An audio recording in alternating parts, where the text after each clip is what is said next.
Olá, graça e paz, eu sou o pastor Adelton Cruz e eu gostaria de compartilhar uma palavra com você que se encontra no livro de Daniel, no capítulo 1. Nós vemos aqui, irmãos, quando nós meditamos, vemos que Daniel tinha muitas virtudes. Um jovem que tinha um coração voltado para Deus. Um homem que não abriu mão dos seus princípios. Era um jovem ainda, talvez tinha seus 13, 14 anos, mas ele tinha uma linhagem real, ou pertencia aos nobres, a família dos nobres.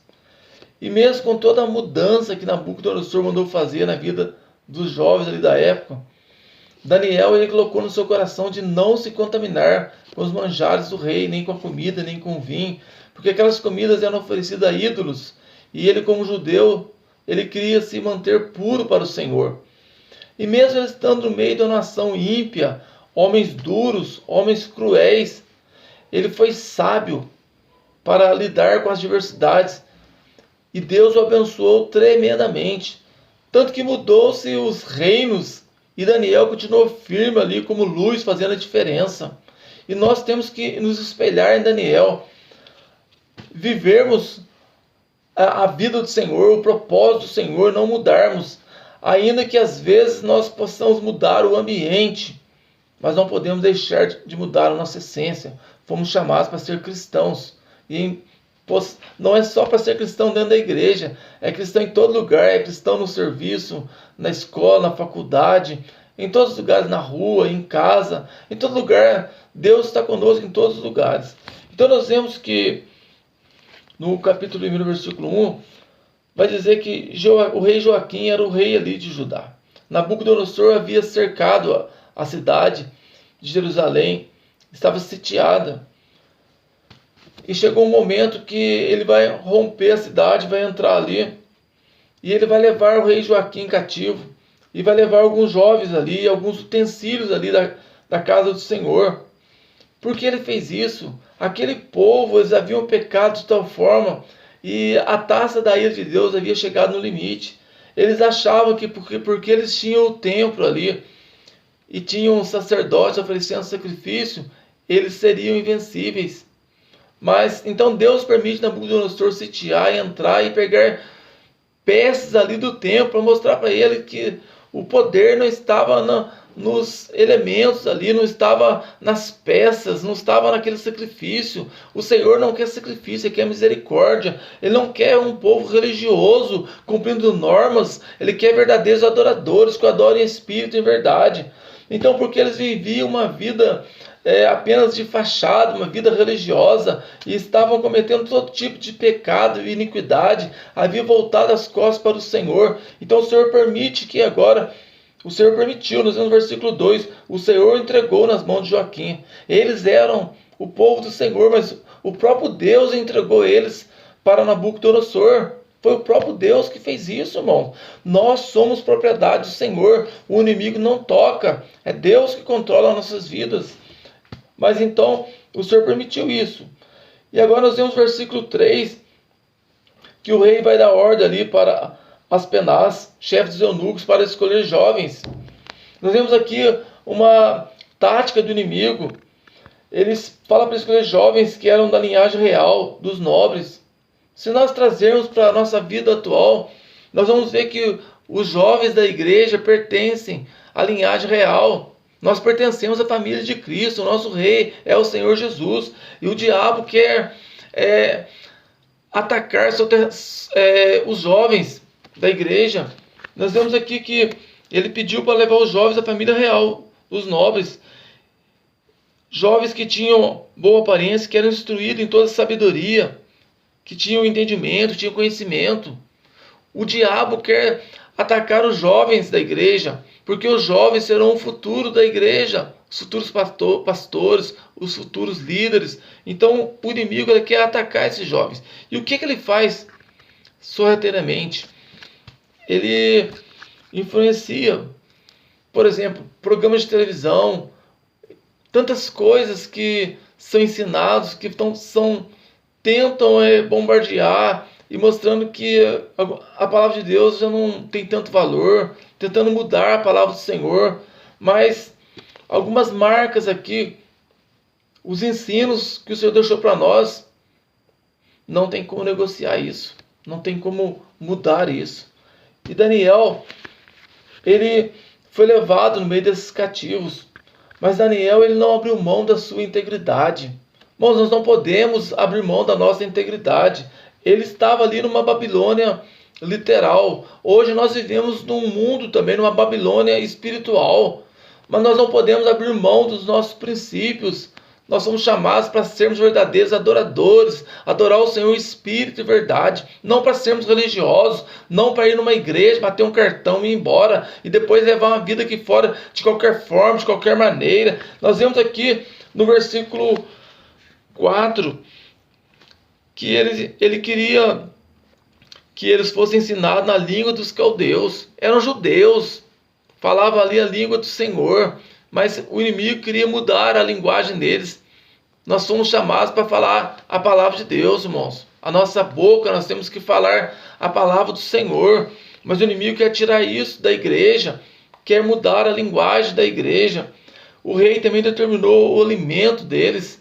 E quantas vezes nós somos bombardeados pela televisão com falsos ensinamentos, falsos ensinos, mostrando marcos na Bíblia que foram decretados pelo Senhor, ensinos aqui dos discípulos, dos profetas, que ensinaram, e a televisão com os seus falsos ensinos vem tentando mudar, mostrar que isso não tem nada a ver, isso é passado. Não é passado, irmãos. Jesus falou bem claro que passarão os céus e a terra, mas as minhas palavras não vão de passar. E Jesus também falou assim: eu na verdade não julgo ninguém, mas as minhas palavras vão julgar o mundo. Então nós temos que procurar viver essa palavra. Essa palavra é lâmpada para os nossos pés e luz para o nosso caminho. Jesus falou que nem só de pão viverá o homem, mas de toda a palavra sair da boca de Deus. Se você ficar enchendo seu coração só com televisão e série e coisas do mundo, que dão errado, mas que tem que ter sabedoria para administrar a vida, como você espera pregar a palavra? Como você espera conhecer o Senhor? Como você espera ser cheio do Espírito Santo de Deus se você não tiver tempo para as coisas de Deus? E Daniel, ele enxergou isso e ele não quis se corromper, ele não abriu mão da sua integridade. E você, como igreja, não pode abrir mão da sua integridade. O seu caráter não pode oscilar de acordo com o ambiente onde você se encontra. Se você está na igreja, você é uma pessoa. Se você está no serviço, você é outro. Você está na sua casa, você é outro. Nós não podemos ser multiface, ter uma face em cada lugar. Fomos chamados para ser cristão, para ser adorador. Em todo lugar temos que ser a mesma pessoa. E Daniel, ele não aceitou mudar. Eles mudaram a sua língua, eles mudaram o seu status. Era um homem livre, passou a ser um escravo. Eles tentaram mudar o seu nome. Daniel significa o Senhor é meu juiz, e colocaram o nome dele agora de Beltesazar, significa Bel protege o rei. Eles tiraram o nome dele que tinha ligação com Deus, o Deus verdadeiro, e colocaram um nome que tinha ligação com Deus idólatra, um Deus do mundo pagão. Eles tentaram mudar esse jovem de toda forma, mas eles não conseguiram mudar o coração de Daniel, porque Daniel tinha um coração voltado a Deus, um coração de adorador, e nós temos que ter um coração de adorador. Nós não podemos nos mudar, nós não podemos corromper, nós temos que ser íntegros diante do Senhor, e Daniel tinha essa virtude, era íntegro. Se nós olharmos todo o livro de Daniel, nós vamos ver que Daniel era um homem de oração. Uma certa vez fizeram um decreto que quem orasse durante um mês ou fizesse uma petição a algum deus que não fosse ao rei ou imperador, seria lançado na cova dos leões. E Daniel, ele tinha o costume de orar 3 vezes ao dia. Ele preferiu ser lançado na cova dos leões do que deixar de orar. Ele entrou no seu quarto, abriu a janela, voltava para Jerusalém e orou. E ali eles o acusaram e lançaram na cova do leão. Ele preferiu ser comido por leões do que deixar de orar, deixar de conversar com Deus. Daniel conhecia a palavra. Daniel, quando ele percebeu que já estava chegando a época dele sair do cativeiro e voltar para Jerusalém e não estava acontecendo nada, ele se colocou no seu coração de orar e se consagrar ao Senhor. E quando ele estava orando já por 21 dias, um anjo apareceu e falou: amado de Deus, eu vim por causa das suas orações. Irmãos, esse homem era um homem de oração, um homem que conhecia a palavra, e ele mudou a ótica, ele mudou a história aqui, ele mudaram-se os reinos, e ele permaneceu firme ali, como coluna, ali como luz, fazendo a diferença, porque ele não abriu mão da sua integridade, e nós não podemos abrir mão da nossa integridade, embora nós moramos hoje numa Babilônia, uma terra idólatra, cheia de tantos erros e corrompido de todas as formas, mas nós temos que ser íntegros ao Senhor. Nós não podemos nos mover, nós não podemos voltar, mas temos que ficar firmes com o Senhor. E Daniel não abriu mão da sua integridade. E agora nós vemos que esse homem também no versículo 9, no versículo 7, né, vai falar que no versículo 7 e 8, no versículo 8, Daniel assentou não se contaminar. Ele não queria se contaminar, ele queria ficar apenas na sua simplicidade de legumes e água. Irmãos, a palavra é simples, não podemos abrir mão da simplicidade da palavra. E no versículo 9 vai dizer que Deus deu a Daniel graça e misericórdia. Então, quando nós nos posicionamos a ser íntegro com o Senhor, mesmo que surjam adversidade e problemas, nós podemos contar com a misericórdia e a graça do Senhor. Daniel estava longe, mas estava vivendo a vida íntegra. E o Senhor era com ele para dar graça e misericórdia. Quando surgir problemas, adversidade na sua vida, clame em nome do Senhor. Clame pela misericórdia do Senhor, que o Senhor vai te dar graça. O nosso Deus é rico em misericórdia. Mas nós vemos aqui que Daniel, ele chegou diante dos chefes eunucos, aqui no versículo 10, e pediu para ele para que ele não comesse aqueles alimentos do rei. Mas o chefe dos eunucos, ele falou assim, eu tenho medo. Ele não aceitou. Mas uma qualidade que eu vejo de Daniel, ele foi persistente, foi determinado. Ele estava determinado a não se corromper. E agora no versículo 11 vai dizer que ele foi falar com o dispenseiro. Irmãos, não desista. Não pense que a sua vida como cristão vai ser fácil. Vão surgir adversidade. Às vezes você vai bater e a porta não vai se abrir. Às vezes não vai ser fácil. Mas não desista. O Senhor está com você para te dar a vitória. Seja firme, seja constante. Não desista. Se você se mostrar frouxo no dia da adversidade, a sua força vai ser pequena, mas seja forte, confie no Senhor, seja determinado. E é uma virtude que eu vejo nesse jovem. Ele era determinado e não desistiu. Ele continuou. E depois eu vejo também uma outra virtude nele. Ele foi sábio. Ele chegou no dispenseiro e falou, vamos fazer um teste por 10 dias, deixa eu comer só legumes e água. E você olha a nossa aparência, se não tiver boa, aí tudo bem, você suspende. Teve sabedoria para lidar com a adversidade. Ele não chegou lá e falou, olha, eu não vou querer e pronto. Irmão, não é na briga, não é na discussão, não é no nervosismo que as coisas se resolvem. Mas você tem um Deus poderoso que está com você. A Bíblia vai dizer, Tiago vai escrever sobre isso. Se você quer sabedoria, peça a Deus que ele dá com liberalidade. Certamente Daniel era sábio devido ao seu convívio com Deus, por ter uma vida de oração e de meditação na palavra. Medite na palavra do Senhor, tenha uma vida de oração. Busque ao Senhor, clame ao Senhor, peça sabedoria a Deus, ele vai te dar. Moisés escreveu isso no Salmo 90, versículo 12.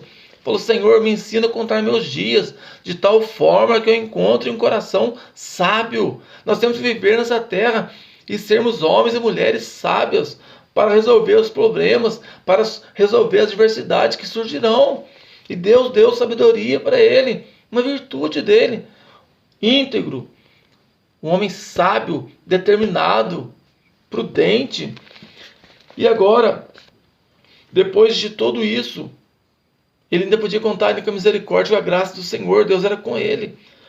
No versículo 17 nós vamos ver que a esses 4 jovens deu conhecimento e inteligência. Depois passou-se aqueles 3 anos. Deus viu o esforço deles para eles serem íntegros. Deus os recompensou. Vale a pena ser íntegro. Ainda que você esteja no mundo secular, talvez numa faculdade, ou não sei o que você esteja vivendo, mas não abra mão dos seus princípios. Você é cristão, temos que ser cristão. O Senhor nos recompensa, o Senhor deu conhecimento e inteligência. Lógico que esses homens se esforçaram, estudaram, Mas se o Senhor não edificar a obra, vão trabalhar aqueles que edificam. É o Senhor que abre a porta, é o Senhor que derruba o gigante, é o Senhor que nos dá a vitória. Nós precisamos do Senhor, precisamos de inteligência, conhecimento, e o Senhor deu tudo isso. E para Daniel ainda deu entendimento na visão dos sonhos. Valeu a pena se posicionar e não se contaminar. E logicamente no futuro, quando eles chegarem diante do tribunal de Cristo, serão recompensados muito mais. Vale a pena servir o Senhor. Vale a pena ser íntegro. Amém? Se você não é inscrito no canal, se inscreva. Curta, compartilhe. Deixe um comentário. Que Deus abençoe a sua vida em nome de Jesus.